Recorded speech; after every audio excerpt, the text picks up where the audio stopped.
Goeie That's Frans. it. Yeah, welcome. Number 15. Welcome to the show. It's lekker. It's a great evening. We've got some interesting people lately that have been joining us, and none more so than Mr. Mike Bolhuis. Welcome to the show. Rowan, please introduce the man to our listeners. Yeah, I actually don't think Mike needs any introduction, to the South African public. Mike, you must correct me if my terminology is wrong. Private investigator, security expert, and I dare say TV personality. But please correct me if I am wrong. You are not wrong. Welcome on the show. Thanks for having us or talking to us. I actually didn't know where to start when I was thinking about what are we going to talk about. And I thought to myself, you know what? I don't think there's anybody that I can get on the show that can give us more of a glimpse into what's going on in South Africa, from a crime perspective. I mean, your career is so varied, everything from, a stint, with one parachute battalion to, being almost a last hope for those failed by SAPS. But take us back right to the very beginning. Where did Mike Bolhuis come from? Where did he grow up? And take us right back. It's many years. I grew up actually on this farm here where I'm sitting now. It's on Leeuwfontein, just outside Pretoria, about 15 kilometers. It's between about 30 eco-estates, not eco-estates, I would say more very modern estates. There's a few eco-estates here. The nature reserve is on my right-hand side, which is close to the Ridderplaat Dam. And I went to the Poort Laar School. I was there for, 7 years. And then I went to FH Odendaal. I was there for 5 years, matriculated in, 78. And then went to the army for 2 years, parachute battalion. I was in C Company. Afterwards, started with the security companies in the nightclubs, protecting quite a lot of nightclubs in Pretoria and in Johannesburg eventually. Seeing that the infiltration of drugs and steroids created mayhem and a lot of territorial disputes, a lot of violence and other forms of crimes that emanated from that, started standing against the nightclubs, standing against drugs, hence the T-shirt. This is our logo, no drugs, no violence. And obviously made a lot of enemies in those years, going against all the bouncer bosses and closing down one nightclub after the other. The raves started then, which was nightclubs that just did drugs. They actually didn't even sell liquor, they just sell water. So ecstasy and all kinds of drugs flooded the country. The Hells Angels started bringing in cocaine, etc., and LSD, and started manufacturing methamphetamines and cat. So I had my hands full, and I was going up against all these entertainment venues. But I have a lot of people that followed me and assisted me in those years as well. So the groups grew against each other. There was us against them, and then obviously them against us. About 20 years, we were busy with all of this, and we eventually got our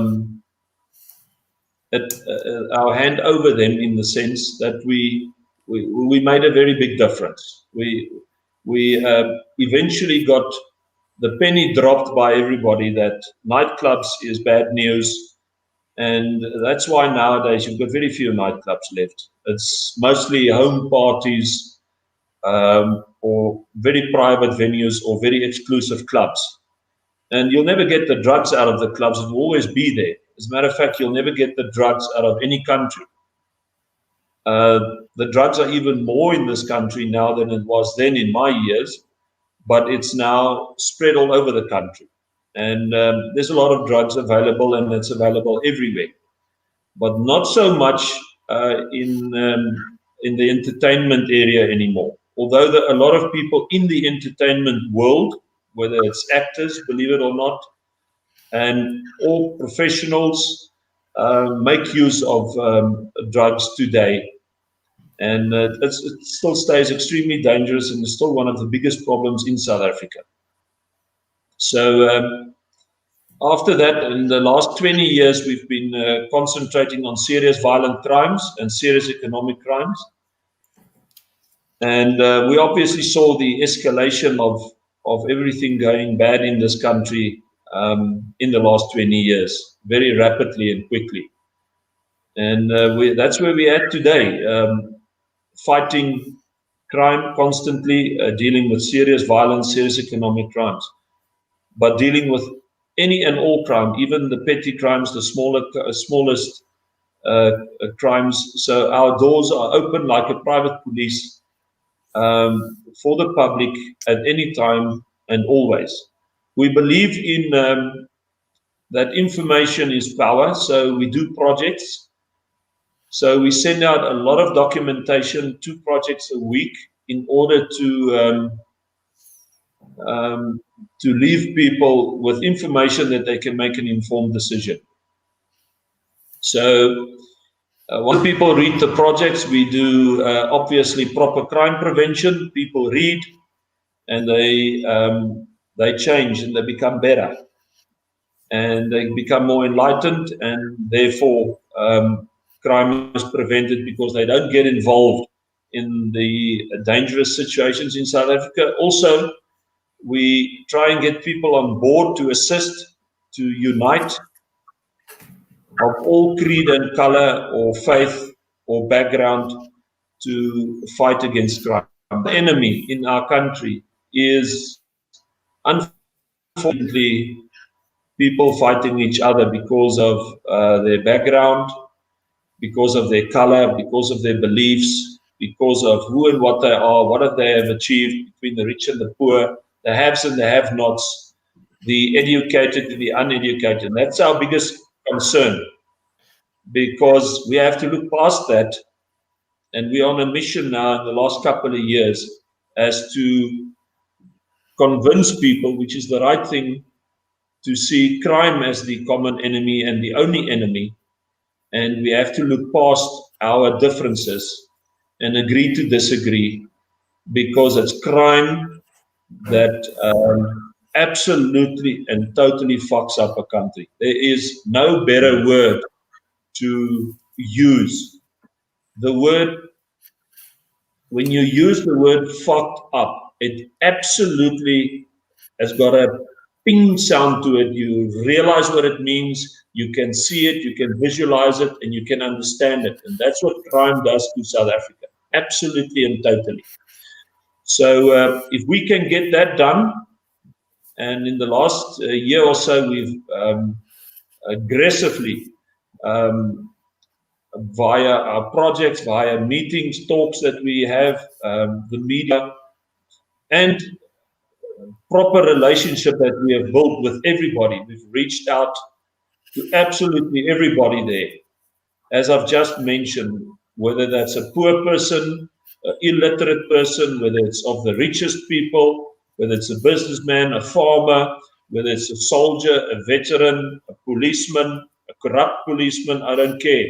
I want everybody involved to get to a level where we all see crime as the common enemy of this country, and that we have to deal with that. Then later we can deal with the issues that we have with each other in a and this might sound funny to people, but in a loving and a respectful way. I mean, to change, there's 2 ways I can do it. I can take you captive and force you and beat you and intimidate you and hurt you and torture you till you say, yes, this we'll do it as you say. or I can live by an example. And we all know that the first one, the moment you're out of captivity or the moment you're out of the grasp of anybody's fear or intimidation, you will go back to being exactly who and what you are. So I'm just using an example as to say that we need to, as South Africans, all South Africans, we need to love each other and care for each other and see each other's worth. And if we don't do that, then we will not protect each other. If I don't have a relationship with you two guys, and so with those who are listening there, then why would I reach out and assist? Why would I give further information? Why would I waste my breath? Why would I take calls and assist people? And why will we, as a massive team in South Africa that makes a massive difference, why will we keep on doing this and keep on proceeding this and not just work for ourselves and only get involved for the sake of money or our own families? So the question needs to be asked if my fellow South Africans agreeing on the facts and the information that I've stated here is to proceed with a way forward as to deal with crime. Once everybody also sees it the way that I see it, you will still have a divide, but you will have a common goal and a common enemy that you want to address and eradicate, and that's crime. And then two heads are better than one. Then you've got everybody creating another divide, which is those who are against crime and those who are for crime, so the criminals. So then the criminal element will become extremely small, because all these years and years of surveys and investigations, we've seen it very clearly that most people, 99% people in this country, because remember, 1% of 80 million people in South Africa is a lot of people. Say, for instance, there's 1% a real criminal element. That's a very big amount. Most people, the 99%, just want a little piece of bread, something to eat. I'm just giving an example here: a roof over his head, some education, safety for him and his family, a good relationship with its community and its policing, to be protected and served by the authorities, and a government that looks after all and everybody, and to live in peace and harmony with the absolute people just around you and next to you. That's what everybody really wants.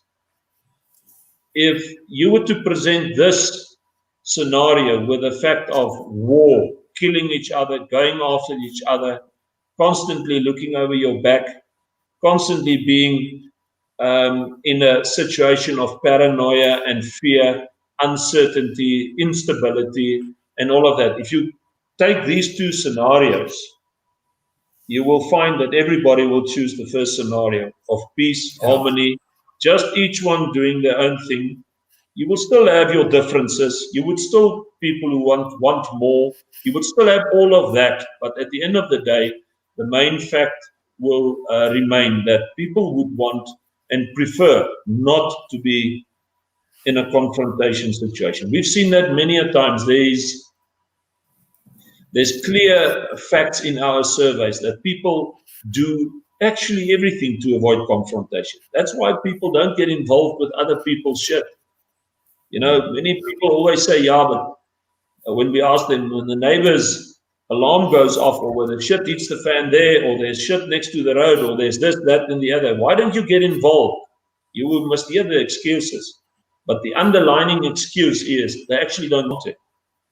They don't want to get involved because they don't want to be in a confrontational situation. And I don't blame them.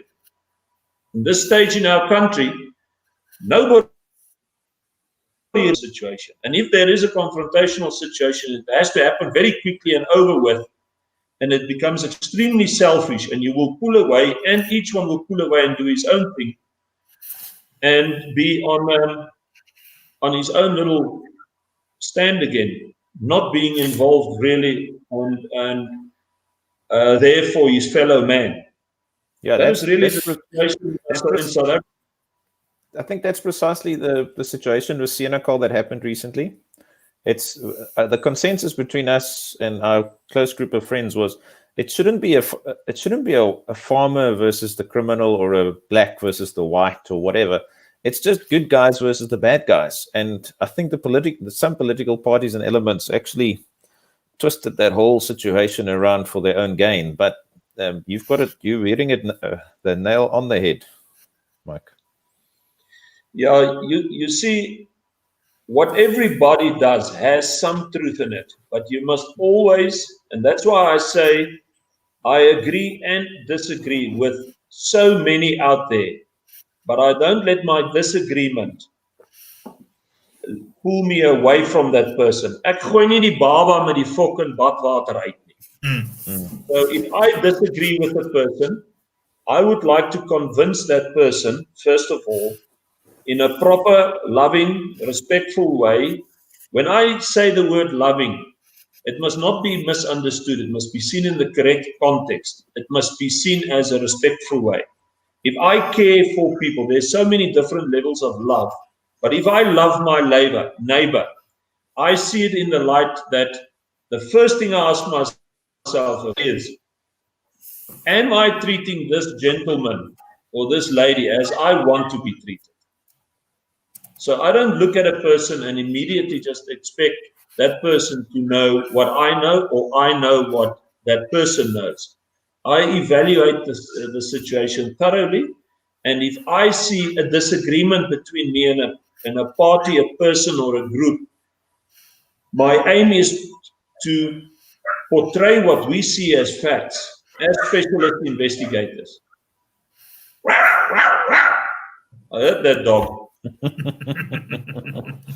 But Mike, it's interesting what you said earlier. I mean, we've got a close friend who's quite, working in high level, in the IT industry. And we were standing around the fire about a week ago, and he deals with some very large kind of Fortune 500, kind of companies working with various IT departments. And he said to me, with some of these people that he's spoken to, the use of drugs with high level executives is staggering. And he said and not only staggering, but they're not ashamed about it. These guys would blasé about it. 5 o'clock after work, they're all snorting it up, and it's seen as having a cigarette. It's so commonplace that everybody does it, everybody knows about it, and he had to decline, offer multiple times. No, thank you, I'm not interested. But he said it's so accepted that it actually shocked him. And that for me was kind of an eye opener, because you sometimes associate drug use with low lives, scum of the earth, where these are people that earn a couple of bar a year, and it's like smoking and drinking for them. Yeah, the world has unfortunately become worldwide a most tolerant world. Everything tolerated. Any form of pornography is tolerated. Many crimes are not as seriously dealt with as before. I believe in absolute zero tolerance when it comes to crime. I believe that, and when I say I believe, I mean I know for a fact. It means I've seen it, I've investigated it, and I have got examples of such investigations. I have seen that a young man and a young girl at school needs to be reared correctly against crime. Children need to be taught what crime is, and it must be identified to them.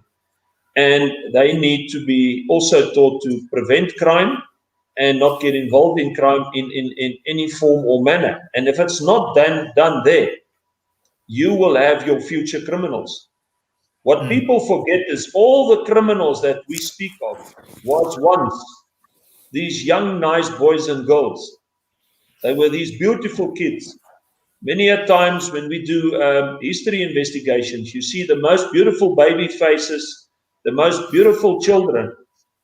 and there and then you are right in front of you sits the murderer or the rapist or whatever criminal name you want to put on that person. And we deal with so many criminals. They were once young, and they were once beautiful kids and children. But because of this not being done during the years, and especially in a country where there's so much instability and fear and uncertainty, people get involved with drugs. And once you get involved with drugs, and on that high level, as you have been explaining, you will eventually find yourself being involved in other forms of crimes as well. There's no way a person that is involved in drugs is not involved in a chain of other crimes. Because first of all, you're keeping the drug industry alive. You are buying it from a seller. The seller is paying the dealer. The dealer is paying the drug lord, which is getting it in from North America. So you are feeding the chain. Secondly, any of those who commit heinous crimes in between, like murders or rapes or hijackings or cash in transits, or is involved in other forms of crimes, economic crimes like money laundering or child trafficking, you are part of. And Mike, unfortunately, these professionals are, and let me say it to them if they're listening and dabbling in drugs, you are fucking stupid because you don't know what you're funding.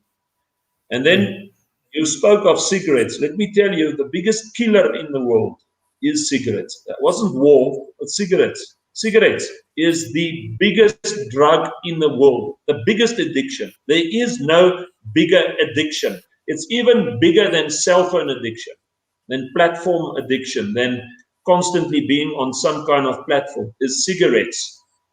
And it's a seedy world. There's a lot of crimes that's being committed in the tobacco industry. And people don't go in and have a look. What is the history of tobacco and the dangers thereof? It's like black diamonds. It's very dangerous. And it kills people. Any doctor, any physician, anybody in the medical industry will tell you how dangerous cigarettes are, and it does kill you. And I always say to the people and say, yeah, but I've been smoking for so many years and it's done nothing to me. How would you know? You have only the idea of how you are now. You wouldn't know what you would have been if you haven't smoked. You could have been completely 10 times better than you are now, more healthier. Yeah, but I'm already 80 and I still smoke. They always have stories and excuses. But here's the definition of an addiction. If you can't put something down or leave it behind, you are addicted. Isn't that just straight talk?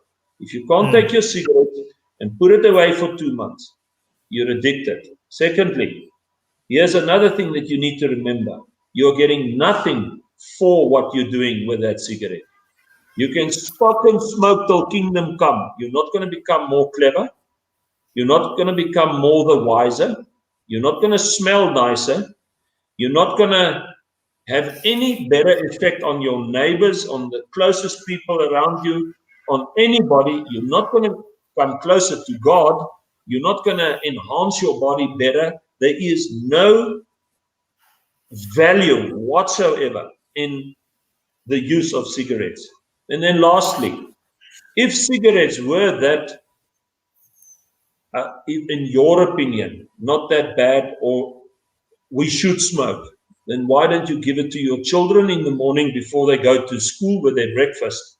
The moment you say you wouldn't give it to children, there's already a red flag. So, but people have become so opinionated, so easy with just thinking, just so far, not further than their noses. Die ou Suid-Afrikaanse spreekwoord, dink verder as jou neus. And this world has changed into so much of a situation that everything is accepted, everything is fine. And what you previously mentioned is the situation. People just dabble in everything. They take the risk without doing an investigation. You know, we in our investigations have seen how many kids saying, yeah, but hulle het vir my 'n pilletjie gegee by 'n party. So the child received a pill and just put it in the mouth. So I would use the example of, would you do that in a shopping mall when you buy your groceries? Would you just put anything there in your mouth, or would you choose exactly what it is that you want? Or if you're unsure, won't you just Google it and do a bit of an investigation? We make choices daily on everything: the toothpaste we use, the kind of sweets we want to eat, the medicine we want when we have a flu. But here comes another kid and just gives you a pill, you just put it in your mouth. How stupid is that? And unfortunately, people get involved all the more with drugs because of the situation in our country, and they see it as a stress reliever, and they see that they can do this and can get away with it, and they want to be accepted and be part of people that does this. So there are so many reasons people get involved in drugs, but they do not ever properly first, before they do a thorough evaluation of the results that it can have on your body and on the people with you in your life. Sorry, guys. We're just having, unfortunately, Telkom has thrown us a bit of a curveball with my co-host. But Mike, I want to just take a step back. I read in one thing that kind of I was wondering about. I can imagine things like dacha, it can be cultivated locally. Every second guy can, I'm sure you've got a strong opinion about that. But when it comes to your really hardcore, I'm talking things like heroin, that's not something that's, kind of, it doesn't come from South Africa. I mean, it's Afghanistan and those kind of places. But those really hardcore drugs, what's the typical road that kind of stuff leads to get into South Africa? I mean, what's the greatest? Where does it come from? I lost you a bit, but I deducted your question or your statement pertaining the kinds of drugs, and there's obviously heavier drugs and more dangerous, and the influx of the drugs in the country. Let me first tell you, God has not created us to put anything in our bodies that is harmful. So God did not create you to breathe in something toxic, to swallow something that is dangerous, or to eat something that is poisonous. In other words, you don't put petrol into a diesel engine. You must be extremely careful with your body, what you put into it. So whether it's dacha, I have a huge problem with dacha, because dacha kills everything upwards, and all the other drugs kills everything downwards. So the influx of all these, what we call dangerous drugs, we see dacha as a dangerous drug. We see cigarettes as a dangerous drug. We see alcohol abuse as a dangerous drug.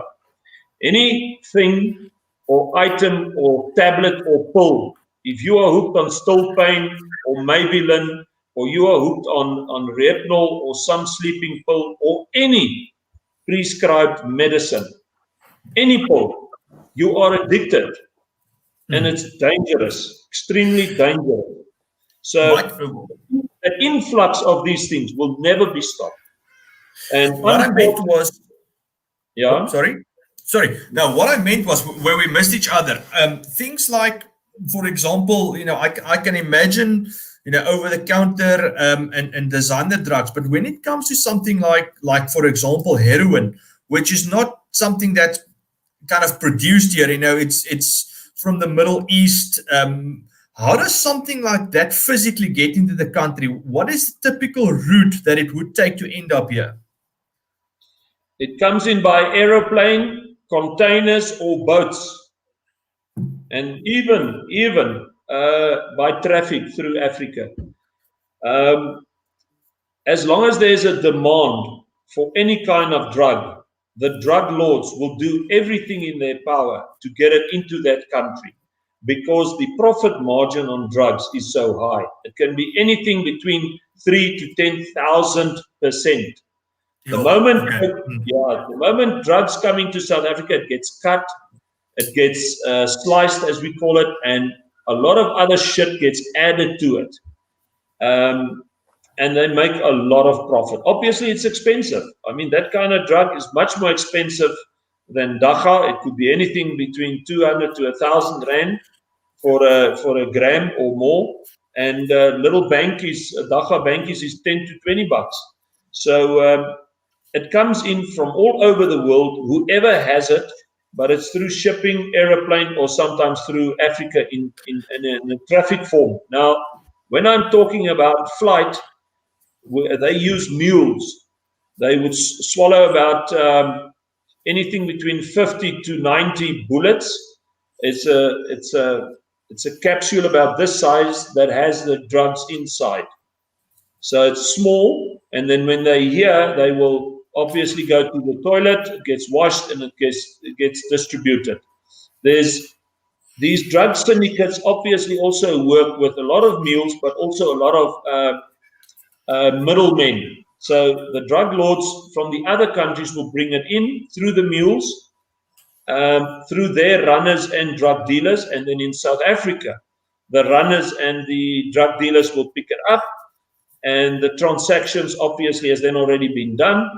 It's very seldom that you hear that the financial side between drug dealers go bad, but it does happen, but then you die. They kill each other. So if a group in South Africa has bought heroin and not paid for it, he's clipped. End of story. And there will always be somebody else that's prepared to take the risk and take his place because the money is so good. The real drug lords never touch the drugs themselves. And that's why they're so good, and that's why they exist for so long. The problem with many countries is the very drug lords in smaller countries that does not produce drugs, like South Africa and other countries, they get involved with using the drugs themselves, and that many a times cause serious shit and serious trouble. Because once the drug lord in South Africa, which is the guy, the main receiver of the drugs in South Africa, and his runners and his dealers are all using drugs, and then they sell it, they are using of the product, the profit is much less, and it many a times ends up in serious shit amongst themselves. They get extremely addicted. Once they're addicted, they're extremely paranoia. They take each other out, or they die because of drug overdosing, etc., etc. So the real main countries that has perfected the drug industry, and there's a lot of them in Europe and in America and all around the world, actually, they do not touch the drugs themselves. They see it as a product. They get it all in, they pack it, they send it out professionally, and it gets received here, and then it is those who receive it, it's their problem. Mike, so to take one, I want to go back a little bit to, I read an article in my research for today when you got started in the nightclub industry, that it kind of happened by accident, where you went in and you had to realign somebody's attitude a little bit, and then was hired as the security for this venue. But thinking to what you said earlier, there must have been, it's not a serious question, but there must have been some epic physical confrontations at that time for you. I mean, you're not a small guy, and I'm sure there was a few guys that tried their luck. Ek spyt net gou bietjie, die muskiete vreet my op.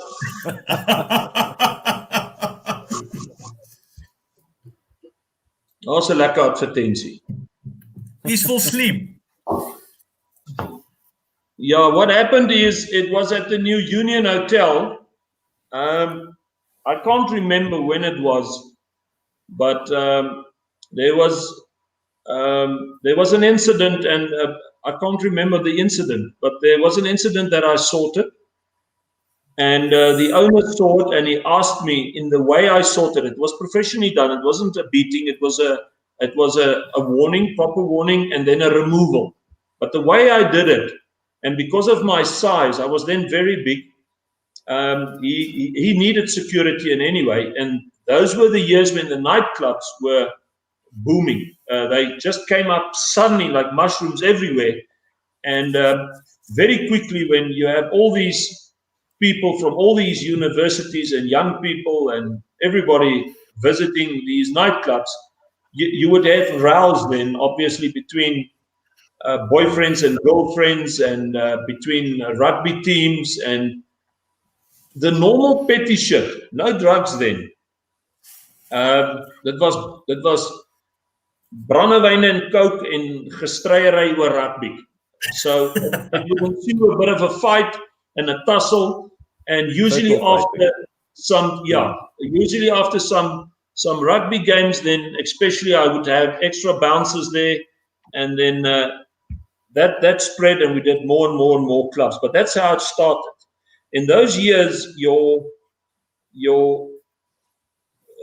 aim as to be the security of nightclubs, bouncers, you need to be strong, you need to be fit, and you need to be big. So you obviously hire big guys, but that can fight. It's no use you have a guy that's 7 foot tall and he's massive, but he cannot fight. So we were fighters, we were all fighters, and you learned from experience. So directly after I left the army, I started training heavily into weights. I did quite a lot of karate, funakoshi, and I did quite a lot of kickboxing, etc., etc. And then this is what I expected of all my guys, and you would use this only when it was absolutely necessary. What I did right from the start was to be the go-to guys, we being the go-to guys at all nightclubs. We did not intimidate the customers. We, as a matter of fact, had an agreement from day one with all the owners that you want the people to come back. You don't want the people to be scared of the bouncers. You want the people to be able to trust the bouncers if they're extremely drunk, to get them safe to their houses, or book them in a hotel, to look after their girlfriends. We had so many chores that we were much more of caretakers than anything else. And I was the head bouncer. I was the boss in Pretoria and in some nightclubs in Johannesburg. And I would not hire a guy that did not have that character. So all my guys were extremely big, well built, could extremely fight, but it would only be if it's absolutely necessary. But then you have your territorial disputes. You get other bouncers coming in specifically looking for cock, poking the bear, provoking you, etc., etc. And then you had to obviously make an example. And it's at that stage that we would catch some guys and tie them up in chairs and fuck them up with baseball bats. And that sent a strong message, and that's why we were feared and respected in those years. Because when it was necessary, we fucked up those who caused trouble and disarray thoroughly. But it's interesting. When did you decide to get out? What made you? What was that moment that made you say this is not for you anymore? As I've said earlier on, the moment steroids came in, and then drugs, it changed the whole situation. And some of my guys would do it behind my back. And humans stay humans. Even though you are respected and feared as a boss, you would get guys that they steer away and they start getting involved in things they shouldn't be. And all the more I saw that this was introduced into the nightclubs, and all the more the bouncer groups changed to accommodate this. As a matter of fact, the bouncer groups would get a cut from the nightclub owner so that they can be part of the drug trafficking in the nightclub. Sorry. So the bouncers ended up being the distribution point for the steroids. It eventually became so bad. Initially, what happened is the bouncers would protect the dealers. So the drug lords would get the drugs into the country. The sellers would get the drugs to the dealers. The dealers would have specific nightclubs where they would sell. And those dealers would then be protected by the bouncers, and the bouncers would get a cut from the drug lords. And the nightclub owner, because he loses profit on liquor, he would also get a cut because the venue is being used as a drug venue. So the venue eventually became all the more people going out there just to get drugs. They would buy a drink or two, but eventually they would spend much, much more, if not 80% of their money on ecstasy and cat and all kinds of drugs. And that goes along with everybody getting their cut as to keep that nightclub obviously also protected from authorities, making sure the police doesn't arrive there. And that's when crooked cops start getting involved. And also then protecting the runners and the users, because the whole scenario had changed. The drug users were being protected so they can use more drugs. The drug runners and sellers were protected so they can sell more drugs. The owner gets a cut because there's so much profit in drugs, and the bouncer group gets the cut. So that's how eventually it went. Not in my places, but when I withdrew and I saw this is happening to some of my guys, and leaving me and getting involved in that, I had to make a very serious stand and decision. And I wanted to, and I would have. And anyway, it's not a question of me sitting around and then contemplating what am I going to do. I made the decision. I'm against any form of drugs and any form of crime. And then I announced it to all the bouncer groups and all the nightclubs. I said to them, listen, from now on, I'm with the authorities, and we're going to close down nightclubs. I don't agree with nightclubs. It's bad. It's bad for the kids.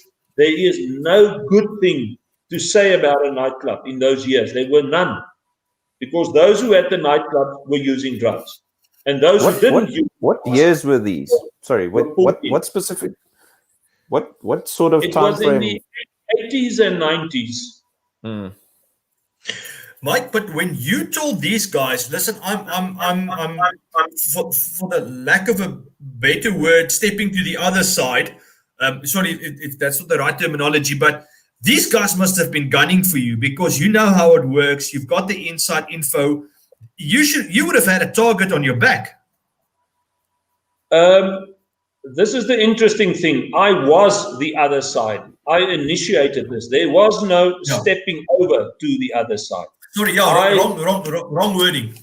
No problem. I was the one that saw this, and I was the one that stood back and said, I'm going to be no part of this. I'm going to be against it.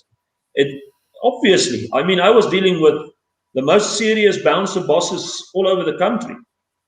So, but what is interesting is that this is the underworld now.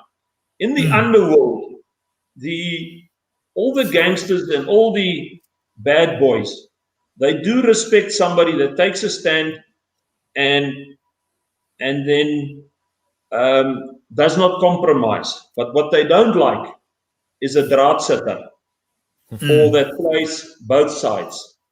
Yeah. So many guys that made moves, and especially with me, that were draadsitters were killed and popped. Many bouncer bosses were killed. And I was never targeted, but in any way, I also always stood out for my faith. I always said to the guys, listen, what I've initially said, I believe in God. You have no power over my breath. The only one that can take my breath away is God, because I believe in God. End of story, and I believe in His protection. And then I must add as well, God has blessed me with discernment. I can pick up things, and we've been all our years been always warned if something out there is going well. As a matter of fact, of the worst gangs our country ever had, namely the Hells Angels, even drove out one night. In their whole entourage came and fetched me and put me into hiding because there was a hit out on me. Specifically because I have exposed some very serious information in the media, and everywhere I was investigating something extremely serious that could make the criminals in the underworld lose, in that stage already, millions and millions of rands. And even the Hells Angels, which have a code of conduct and a credo, on many occasions stood out for me, and in this specific incident, I'll never forget it. They came out and they obviously with a proper warning so that I didn't see them as the enemy.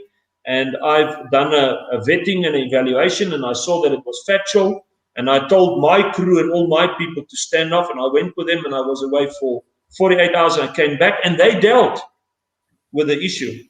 So that is the only time once in my whole life that I've had maybe there was a second one. Mikey Schultz at a stage was very upset with me because I exposed corrupt policemen in his organization and the elite group and the gangster that he is and the criminal that he is. I've always called him that to his face.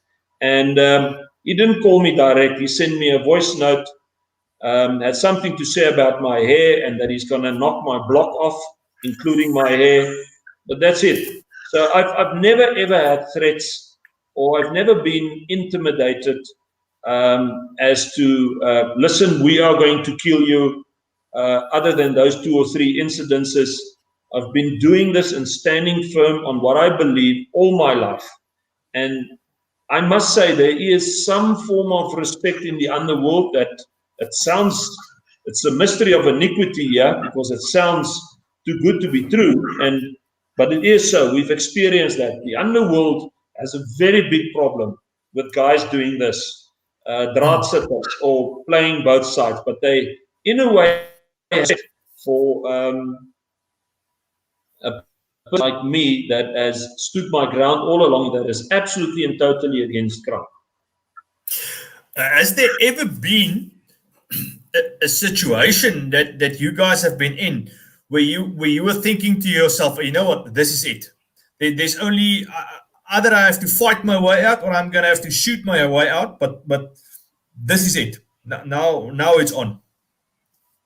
I don't think in the lines of this is it. I never think on the bad that can happen. I think on the result of the good that we can achieve in any situation. So we've been in very, very serious situations when we closed nightclubs. We've been in very serious fights. We've been in very serious territorial disputes. There was many opposing situations where there was very serious confrontation. But I don't ever think, and I never had, and I'm sure my guys always these years that have been with me have never thought that line. We've never thought that way. Would have thought of, well, this is it. I might die today, and it's now or never. It's rather a thought of, I'm ready. I'm going to make the change here, and we're going to walk out here as the winners, and we will walk out here with making the difference. It is an attitude and a way of thinking that I've had all my life. I believe the solution to bad thoughts is not no thoughts, it's good thoughts. So my way of thinking is never past. I take the past in consideration, but I constantly contemplate the future. But I don't let the history be my contemplation and take my time. So any incident that happens in my organization, or any incident that we're involved with, or any issue that has happened with me in the past, which is 99% good, maybe 1% bad, I do not contemplate on that, and I don't throw the baby out with the bathwater there and having it constantly on me, wearing me down, and. I always think forward. I always move forward. I always have a plan, and I always keep my faith and my relationship with God intact. And with that said, a lot of people have a problem with the way I speak or the way we work and the kind of work what we do. I want to say to them this: not everybody can be mechanics, not everybody can be pastors, not everybody can be policemen, not everybody can be a businessman. Everybody has to do his job. And we're doing the job here in the underworld. We're doing the job here amongst all the worst of the worst violent and serious economic crimes in South Africa. We are doing the job here with the worst of the worst, and we are dealing sometimes with the best of the best. So we have to be the chameleon. We have to be the Jew amongst the Jew, the Greek amongst the Greek, and the Roman amongst the Roman. It's a very difficult job. The way I speak, I obviously take in consideration. I do not see words that we use like fuck as a swear word. It's a descriptive word.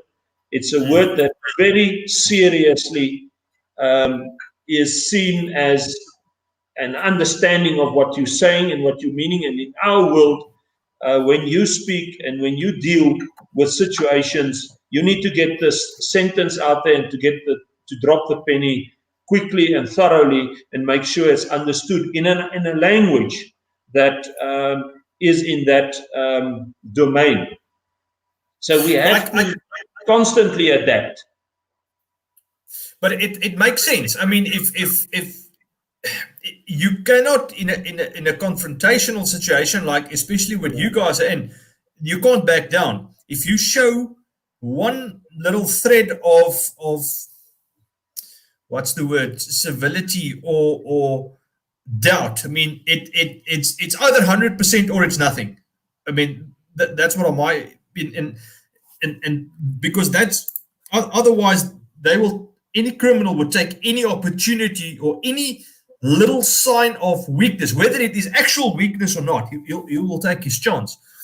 But let's force forward a little bit to what you guys are doing now. I mean, I would just, correct me if I'm wrong, but often I think you guys would be seen as almost a last hope.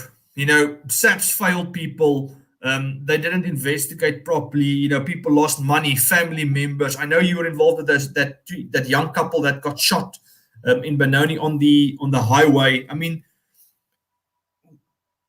how do you decide? You know, I will take a case, or sometimes can you take your emotion out of it and say, this is not for us, or how do you make those kinds of decisions? Because you know, whatever people come with to you, for them it's important. But I'm sure sometimes, you know, you need to make a tough decision. We don't send anybody away. There is no such situation as sending somebody away. We don't look at those who come to see us, what we can get from them. We look at them as to what we can give them. To us, information is power. If we just see people for the sake of giving them further and more information in order to solve a crime or have their crimes solved or get them to be crime preventers, then we have achieved that goal. So there is no such thing as we making choices. Whoever comes to us, I see as sent. And I see as there's no coincidences. I see as God planned. And I accept any and everybody. However, we do not allow any form of abuse. And that has happened over the last 40 years many a times. Not so much in the last 20 years, because we are extremely well known for what we do, what we stand for. And people specifically come to us because we can and are willing and able to do any investigation unemotional. The people working for me and myself, we aren't emotional people. We don't get a fright if we see naked photos of a sextortion case. We don't get a fright when we see blood and guts and the worst murders or rapes.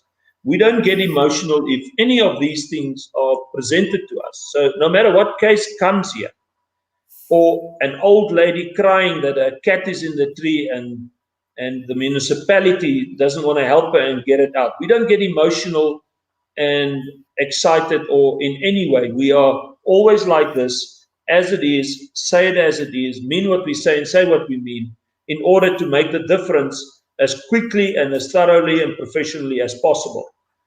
This is my criteria in my organization, and that is what we achieve.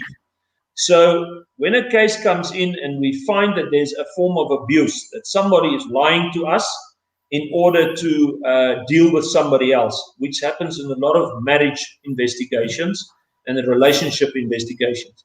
We will not work on a base like I know so many corrupt parties would do by just taking the money and just doing the job, although the lie is there, and in the meantime, the other person is actually innocent. We will immediately deal with it. We'll call the other party in and say, listen, your wife has lied. This is what she said, and this is what you have to say. We're going to both polygraph you. We don't play. We don't have time to play. So we don't allow abuse, lies in any way. That's why any case we take in an affidavit form. When a person comes to see me, he must have already sent his case. And that case, that email, is very clearly told to that person, is going to be used, if necessary, as a statement, as an affidavit statement, and we will polygraph on this if we are in any way uncertain. But because of this work that I've been doing for so many years, I do all the discernment cases. So I do the profiling in my office, and if I may jokingly say, I'm the walking polygraph. So I do all the evaluations of all the cases, and then these cases get dished to all my investigators all over the place in the country, which is then specifically trained to deal with that kind of crime. So just to reiterate, we are an extremely, extremely qualified organization, which is extremely professional, which we are all highly intelligent in the work that we do. We make extremely informed decisions. We are very careful because we deal with human lives. People specifically come to me to deal with their kids that don't listen, and that's why, and sometimes I'm extremely harsh and extremely hard, and I use extreme words. Men and women come to me to save their marriages. In those situations, I'm extremely gentle, I'm extremely loving, and I'm extremely caring. But the overhanging, there's two sides of Mike, has been clearly explained. In our work, the aim is to solve the problem, and it's usually the person that's the problem, or the person that person has a problem with. Mike, how does it work? And this is maybe a bit of a stupid question, but you're a private investigator, so you're a private citizen for all practical purposes, correct? So when SAPS is involved in some case, how does that relationship work between what you guys do and what they would do? Just reiterate that just a little bit, because I'm not sure how that would work. Look, there's no secret. We have no secrets. We work with the police. We always work with the police. This is not America where a sheriff can go and have the same authority as the police. In South Africa, whatever you do, whatever investigation you do, you have to do with or through the police together, because it has to be presented to a state prosecutor, which then presents it to the magistrate or the judge.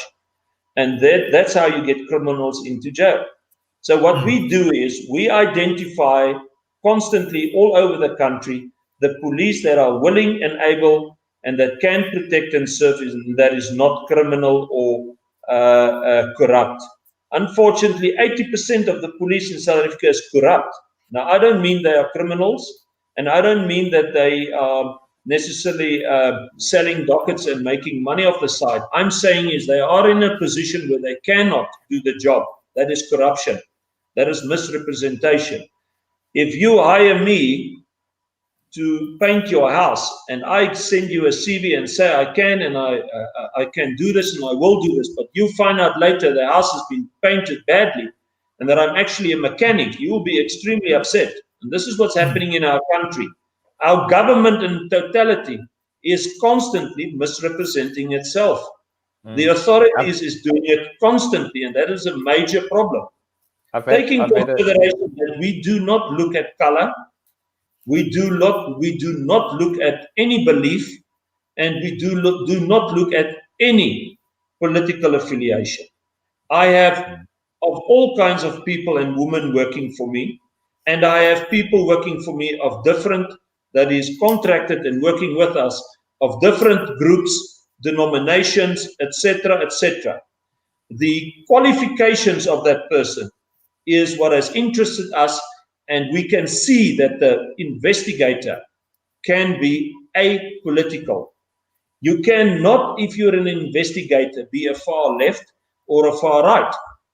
You will fuck up the case. End of story. You cannot be a specialist investigator if you're emotional. You cannot be a specialist investigator if you're not colorblind. If you see the difference between human beings in color, you cannot be a specialist investigator. I'm telling you now, because black people are murdered exactly like white people, like Indians, like people in America, like Chinese people, or any other person. And that especially counts for kids. All kids are beautiful. You can take photos of any color kid. You will go, oh, or most people would.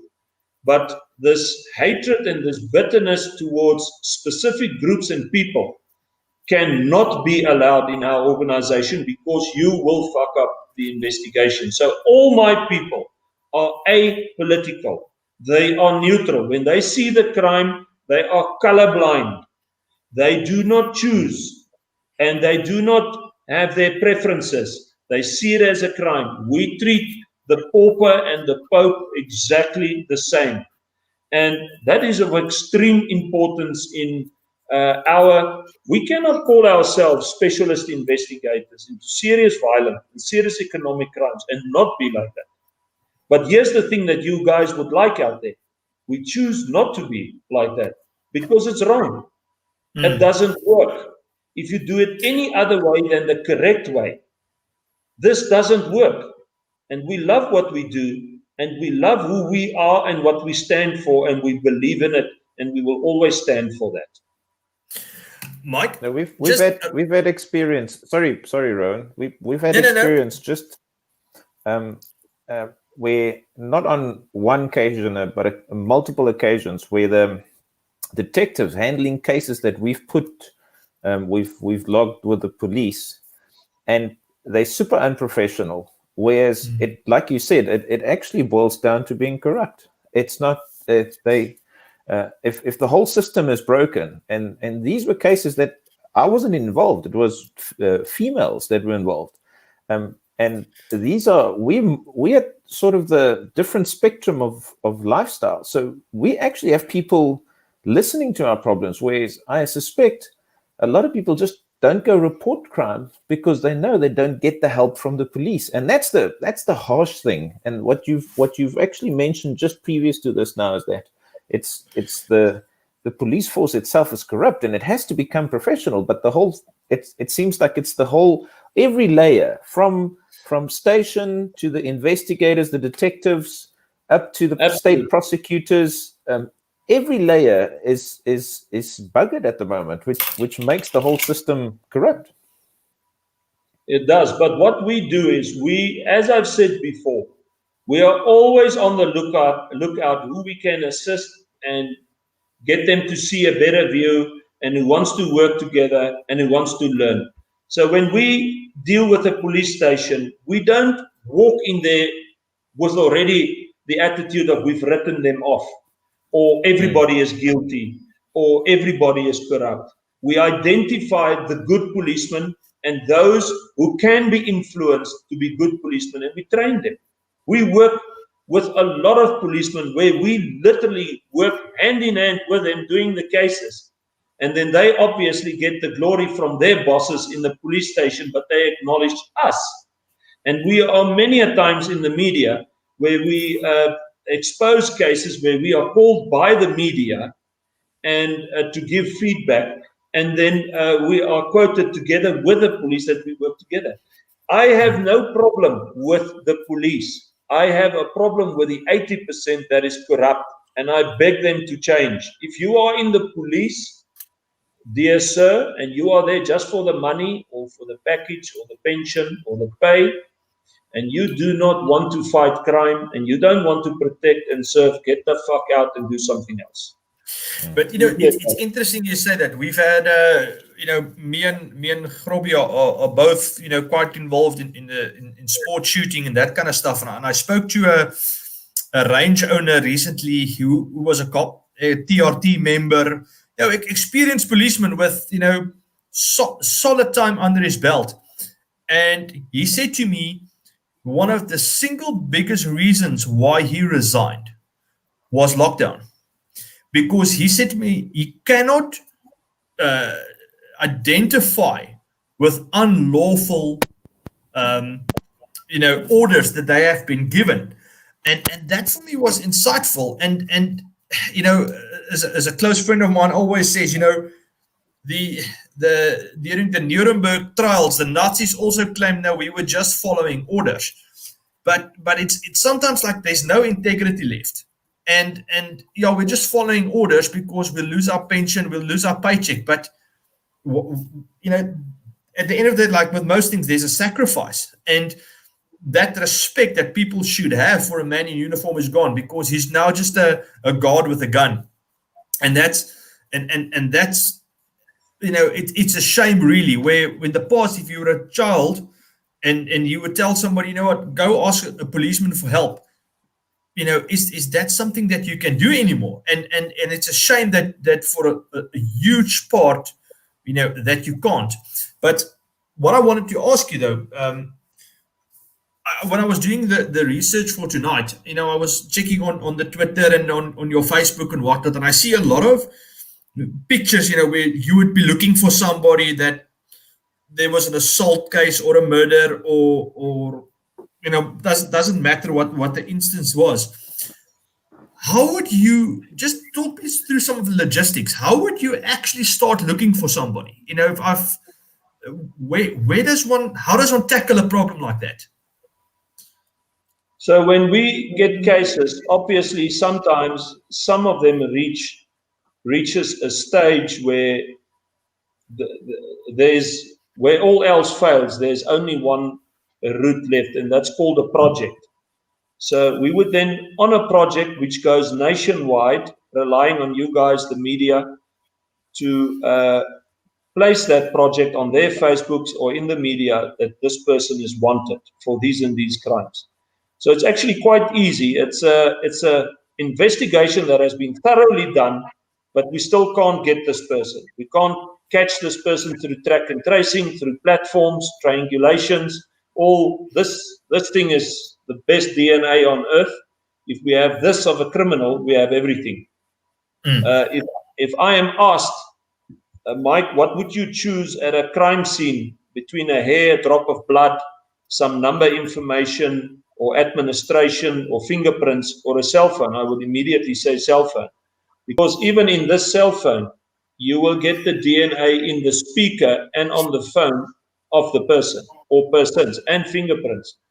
So the cell phone, fortunately, most people, if not all people, put everything on it. Where they've gone, who they've spoken to, what they believe in, who they're against, who's their friends, where do they bank, what is their codes, who's their family, car details, business details. If I have a person's cell phone, I have absolutely everything of him, and I can catch him.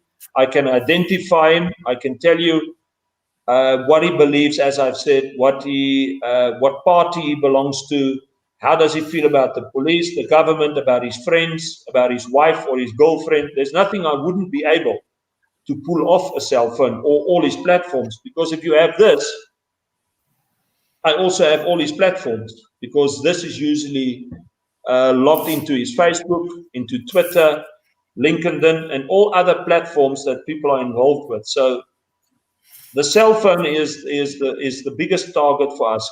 But sometimes you get these guys that they go off the grid, and they know, especially when we investigate, that we have that ability to catch a guy, and that we are of the best, and they go in hiding. And then you rely on the public, on guys like you that splatter the face and the information, But we always give the facts and the information with it so that people can see this is legit. Fortunately, by now, doing this for the last 15 to 20 years, serious violent and serious economic crimes, we are trusted by the public.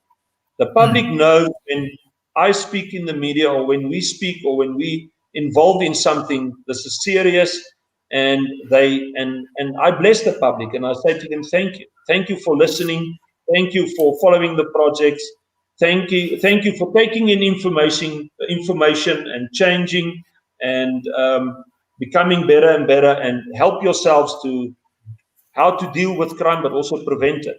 So that's why we do the platforms, the projects on the platform, so that everybody can assist in catching this criminal. Mike, you're welcome to tell me next question. Obviously, like we said earlier, it's a friendly chat. But is there a case that for you is like it's the unicorn? It's the one that keeps you awake at night. You've struggled with it for years, but you've never been able to kind of get that final closure or solution to it. Is there one like that? I've been asked this many a times, and it's a legitimate question. Let me first say what warms my heart is when we could have averted the crime, we prevented the crime, and we solved the crime, and we left parties or people involved during the investigation as better people, reintegrated in society, more safe, more secure, and closer to each other. That is what warms our hearts. And we have many and most of those that are like that. And we see them all as equal. It could be from the Flamingo Project, where we and myself and my team saved so many flamingos, to where we've been involved in so many poaching and other animal cases where we've made that difference, to serious murders we've investigated, of the worst rapes and child molestations. We are elated when we can make that difference, and in the process also, as I've said before, teach so many people of this case and assist them to know more and to prevent crime. But there are cases that haunt you, and when I say haunt you, it's not something that I contemplate on or constantly think of, but when asked, it comes to the surface. And that would be the Delmas baby murder case, where the baby was strangled. Now, strangulation is a very personal, in-your-face, close murder. If I shoot you from a distance, it's an impersonal murder. I walk in, I identify you, I pop you. If I walk up to you and I slice you with a knife, it becomes personal and it's messy. But if I sit over you or stand over you or whatever, and you're a full-grown human male being, and you choke a baby to death, that is a very heinous and different murder. And that's not easily, you don't unsee this. And this has affected two of my very, very senior investigators immensely. And they need to spend some time with the case in order to, to get solace. But be that as it may, we move on, because if you have a case like this, and it happens to a lot of policemen, and my heart goes out to them, and they keep on contemplating or keep on going back to that case, they get involved with liquor or the wrong woman or drugs, or even worse, they commit suicide. So there's a lot of policemen, as I've said before, and it must not be taken up personally, that was actually never cut out to do certain jobs, and then they are thrown into this, and suddenly they're involved with something that they never expected or could deal with, and then it has very serious consequences. And I know of a lot of policemen who have committed suicide. When I say a lot, it's quite a number. And I know of a lot of policemen, which is a bigger number, which still today cannot deal with what they have gone through. And they have actually, and most of them have not really actually been looked after and cared by the state because the infrastructure is so poor in dealing with the trauma of the authorities in our country. But be that as it may, that was a very it was a horrific crime, and he also killed the daycare mother. Also, first beating her to a pulp. He first beat her to a pulp, and then he strangled her. And the criminal that did this, we identified very quickly, and we had so many projects out about him, but he was never found. It's my opinion that he was found by people in the area and that he was killed. I believe there might have been a bit of a kangaroo court or a vigilante justice, and that's my opinion, because he has disappeared off the earth. And that is a case that I would say would surface to me. Yes, you mentioned that I actually am from Dalmas.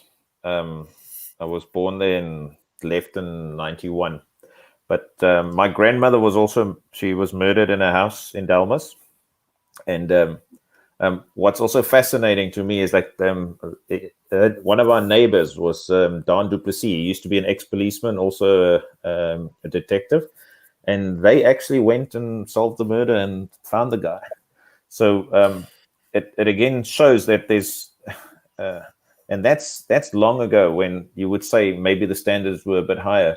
But it shames me that there's a gap in the professionalism that external people have to come and fill it. And I don't know if that is just a case of there being too much workload for these people to actually handle, or what systemic issues there are in actually helping to solve the crimes that happen in the country. Yeah, so yeah, it actually it's very close to home for me. Mike, Sorry, I just want to say, Grobby, the three biggest problems in the police is, one, those who are in the police that shouldn't be there. They are there for the wrong reasons. They are not there and serve. Secondly, they were never trained properly. Thirdly, there are no specialized units. The police should have at every station a murder and robbery unit. They should have a assault on women unit.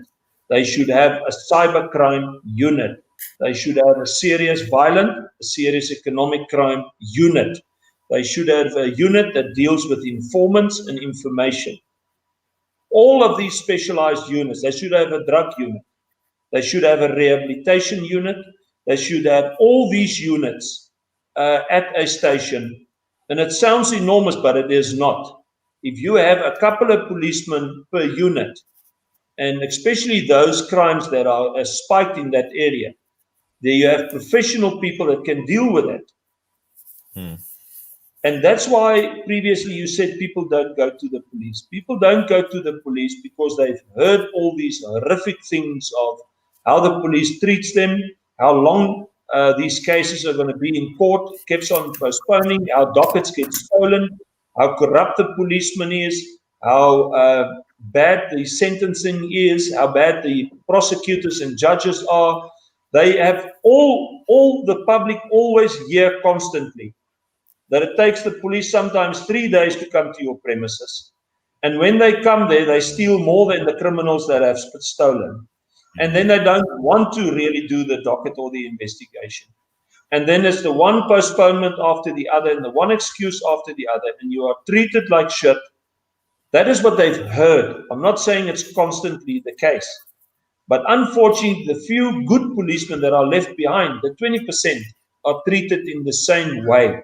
And that's why I always say to the public, do not enter a police station with a preconceived idea.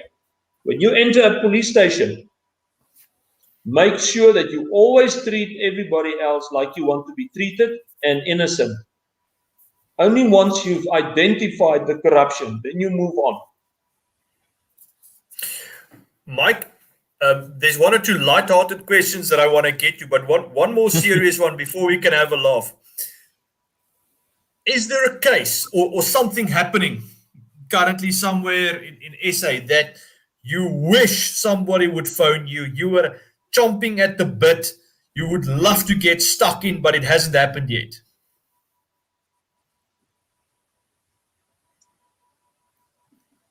The one that you contemplate on your stoop or daydreaming about. Where is Ralph Hines? Where is Ralph Hines? Elaborate just a little bit. Super gangster that a couple of years ago disappeared off the face of the earth. It is our opinion that there's three scenarios: that he was killed by his associates, two, that he was killed by his girlfriend and his crew, thirdly, that he was killed because of bad wheels and deals pertaining diamonds or monies that he has stolen or defrauded from other parties. Wow. But Ralph Hines disappeared, and Ralph Hines was in those years as well known as I was. If What you was put it? in The Ralph Hines, Godfather of West Rand or something like that. yeah, Ralph Hines was extremely well known, and Ralph Hines. Actually, the third reason could also be, which all the more might be the most obvious reason, is that the last year before he disappeared, he was my informant. He was exposing Winnie Mandela and her crooked deals. He was exposing the rhino horn industry with doctors and veterinarians and people in the police and government that was involved in the rhino horn poaching. And he was exposing the corruption in the few specialized police units that there were, and of previous policemen in the Scorpions. He was actually, because he was so extremely connected with the entertainment world, with the underworld, with the Rolex gang, with the mafias, with the what do you call it, Hell's Angels, all the other motorbike gangs. This was extremely frowned upon, that he became my informant. He used to come and see me at least once a month and give me information, refused to put it on black and white. We at that stage did record it. We have the recordings in hiding. But at that stage, the reason how I turned him, he gave the order that a specific colonel in organized crime must be shot. And the guy who was the driver came and warned me and said to me, listen, they're going to kill this and this colonel. It's a woman. I don't think she would like it if I mention her name. She is now retired. And the hit was perfectly planned. It's a drive-by, as they always do. And here's the thing. The hit was practiced as a run first.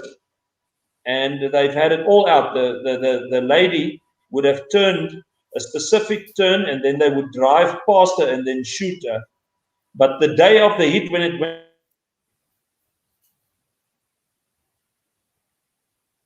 Hello? Mike? Conspiracy theory, right at the moment. Okay, let's see what's happening here, guys. Connection issues abound for the whole day. At just when it got interesting. Yeah, right. No. Right at the moment. Let's give it a quick moment, guys. Sorry for that.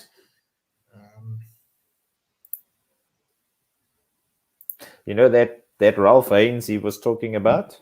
Apparently they did honey traps for well-connected people. They would have sex parties and have it recorded. It was really dodgy stuff.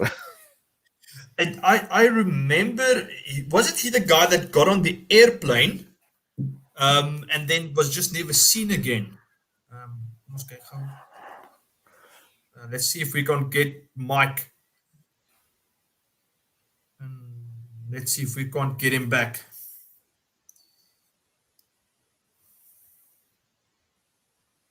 Yeah, I just sent him a message. I see he is on his cell phone. Let's give it a quick moment, guys. Sorry for the delay.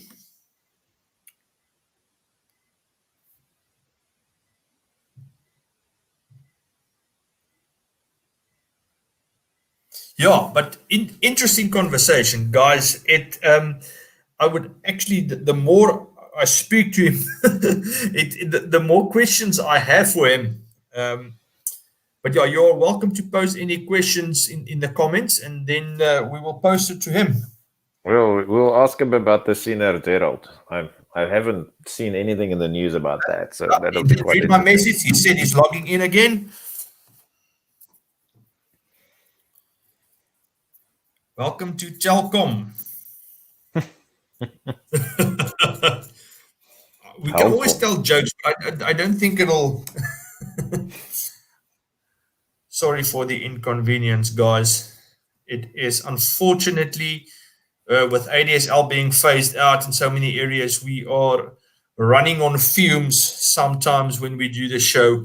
Unfortunately, there is absolutely nothing we can do about this. We will just edit this part out in the audio-only version.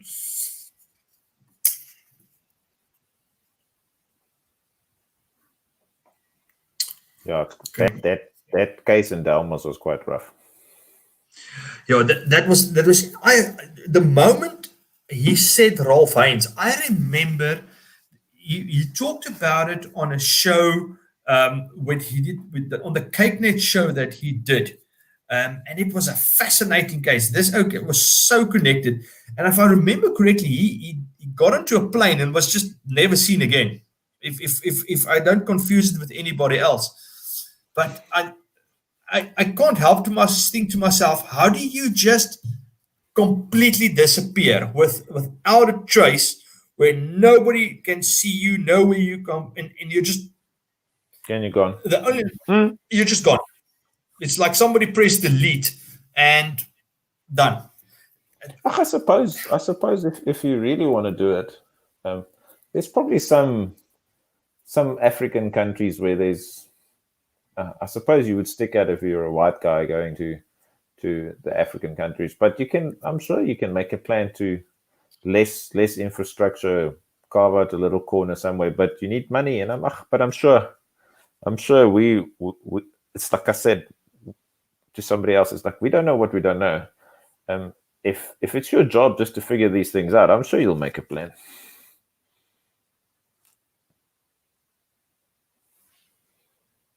Jo, okay.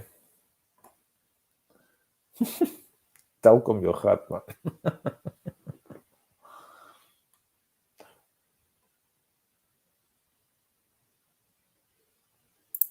Good day, guys. Sorry, I just got a message from Mike. They're having extreme weather on their side, and he's really struggling to log in.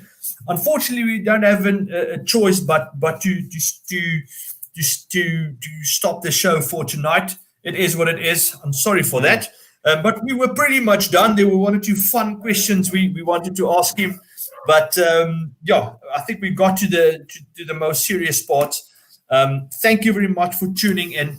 As always, our partners, Paratus.info, Kimberif Concepts, Everyday Carry, and of course, Renegade Media.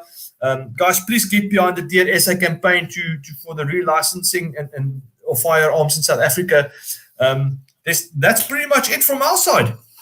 Yeah, have a good weekend and evening. And I think our next biggest one is retired General Roland de Vries, which is going to be a nice big one. And thankfully and hopefully, we'll probably have this one in person around a campfire, as we've always planned to do this. So yeah, stay tuned, and thanks for listening tonight. Yeah, we'll catch you guys soon. Guys, and I got apologies from Mike. So thank you very much for everybody tuning in and listening, and as always, and we will see you guys again soon. Have a good one. Ciao. Cheers, eh? Bye. Cheers, bye.